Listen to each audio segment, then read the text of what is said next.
सभी को मेरा प्यार भरा नमस्ते। Welcome back again to my new vlog. और आज का व्लॉग की शुरुआत कर रही हूँ। लगभग दिन का टाइम है और मैं जा रही हूँ अभी मार्केट। और मार्केट जा रही हूँ क्योंकि मुझे भिजवानी है अपनी ननद की तीज, और इसीलिए हम निकल गए हैं घर से। और मार्केट से ही हम उसकी तीज देने के लिए चले जाएंगे। तो मैं हस्बैंड जी के साथ निकल गई हूँ मार्केट से, वहीं से सारा सामान ख़रीदते हुए। और अपनी ननद मेरी नज़दीक ही रहती हैं तो उनके यहाँ दे के और फिर आएंगे। तो तीज की सबसे पहले सभी को हार्दिक शुभकामनाएं, बधाई, और सबकी तीज बहुत बहुत बहुत मंगलमय हो। तो इसी चीज़ के साथ चलते हैं मार्केट और दिखाती हूँ मैं आपको तीज की थोड़ी सी शॉपिंग, थोड़ी बहुत, और फिर चलते हैं वहाँ से ननद के यहाँ। तो चलिए जी, पहुँच गए हैं हम अभी मार्केट में। घर से सिर्फ 5-10 मिनट की दूरी पे ही मार्केट है। और यहाँ पहुँचने के बाद अभी दिन का टाइम है तो बहुत ज़्यादा भीड़ भाड़ तो नहीं लग रही है। वैसे हम ऊपर वाली साइड है, मेन मार्केट में नीचे नहीं पहुँचे हैं, बट फिर भी बहुत ज़्यादा भीड़ नहीं है क्योंकि दिन का टाइम है। तो पहले ले लेते हैं सबसे पहले घेवर, क्योंकि घेवर ही है जो तीज की मिठाई होती है जो बहनों के यहाँ भिजवाई जाती है। तो यहाँ पे बहुत तरीके के घेवर हैं, तो हमने भी करवा लिया है यहाँ से देसी घी वाला घेवर पैक, क्योंकि वही लगता है खाने में सबसे ज़्यादा टेस्टी। और ये ऋषिकेश की फेमस शॉप है अंकुर स्वीट शॉप। हम मोस्टली यहीं से ही अपनी मिठाइयों की जितनी भी शॉपिंग है वो करते हैं। और ये हो गया है हमारा घेवर भी पैक। अब चल लेते हैं मट्ठियों की दुकान पे, तो यहाँ से थोड़ी सी मट्ठी करवा देते हैं, थोड़ा सा कुछ और करवा लेंगे, साथ में देने में अच्छा लगता है। तो अब पहुँच गए हैं हम कपड़ों की दुकान पे और यहाँ से ले लेते हैं फटाफट से कपड़े। तो यहाँ से हमने फटाफट कपड़े सेलेक्ट करे क्योंकि हमें बहुत देर हो रही थी, हस्बैंड जी को वापस दुकान पे भी जाना था।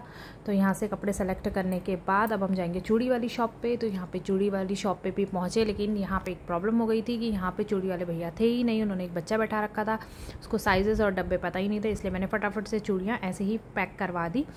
और फिर निकल गए हम वहाँ से दीदी के यहाँ। जैसे ही हम दीदी के यहाँ के लिए निकले तो रास्ते में पढ़ता है हमारा कॉलेज, और उसे बहुत टाइम बाद, कई सालों बाद देख के मुझे अच्छा लगा क्योंकि इसी कॉलेज से हम पास आउट हुए हैं। और ये यहाँ से इस एरिया से स्टार्ट हो जाता है और आगे तक है, जो ऋषिकेश का पीजी कॉलेज है। और बहुत टाइम बाद मैंने अपना पीजी कॉलेज देखा तो अच्छा लग रहा था। देखिए इलेक्शन का टाइम है तो नए नए बोर्ड भी लगे हुए हैं नए नए लोगों के लिए, जो इलेक्शन में इस बार खड़े उठ रहे होंगे, क्योंकि हर साल कॉलेज में इलेक्शन तो होते ही हैं। और सबसे जो नए बच्चे होते हैं ना, उनका सबसे ज़्यादा फोकस पढ़ाई से ज़्यादा इस इलेक्शन पे ही होता है, क्योंकि वो लाइफ में पहली बार ऐसे इलेक्शन देखते हैं। तो यहाँ पे हम बिल्कुल कॉलेज के पास से क्रॉस कर रहे हैं और इतना बड़ा एरिया कॉलेज का है। तो अपना कॉलेज देख के बहुत अच्छा लगा, बहुत टाइम बाद देखा।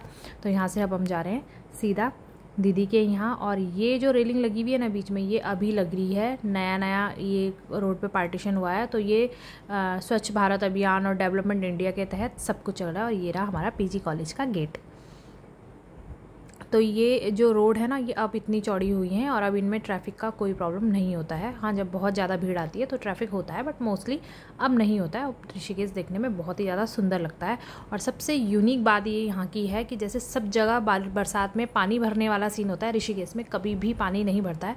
कुछ सेलेक्टेड एरिया होंगे जहाँ पे पानी भरता होगा, अदरवाइज़ ऋषिकेश में कोई भी एरिया ऐसा नहीं है जहाँ पे पानी भरने की प्रॉब्लम आए या इस तरीके की किसी भी दिक्कत का सामना किसी को करना पड़े। यहाँ पे ऐसी कोई भी जगह नहीं है।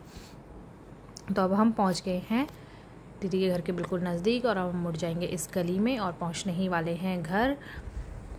और यहाँ पे दीदी का सामान फटाफट दे के और हम निकलेंगे जल्दी वापसी, क्योंकि हस्बैंड। तो जब तक हम दीदी के यहाँ पहुँचे तब तक लगी थी बहुत तेज़ बारिश। तो जैसे ही थोड़ी बहुत बारिश रुकी हम आ गए थे जल्दी से वापस।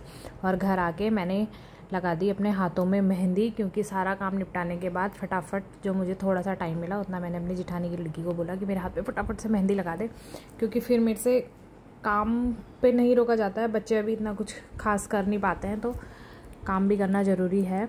और मेहंदी को बहुत ज़्यादा टाइम मैं नहीं दे सकती, इसलिए फटाफट से मैंने लगवा ली थी अपने हाथ में मेहंदी। तो मेरे एक हाथ में मेहंदी लग चुकी है और दूसरे हाथ में लग रही है। पहले मैंने सोचा था कि एक ही हाथ में लगाऊंगी, लेकिन थोड़ा सा टाइम बच गया था तो मैंने फटाफट दूसरे हाथ में भी अपनी मेहंदी लगवा दी। तो आपको भी एक बार फिर से तीज की हार्दिक शुभकामनाएं। मिलते हैं अब आपसे अगले व्लॉग में। व्लॉग पसंद आए तो प्लीज़ लाइक करें, सब्सक्राइब करें, दोस्तों के साथ शेयर ज़रूर करें, कमेंट ज़रूर करें। तब तक के लिए जय देवभूमि उत्तराखंड।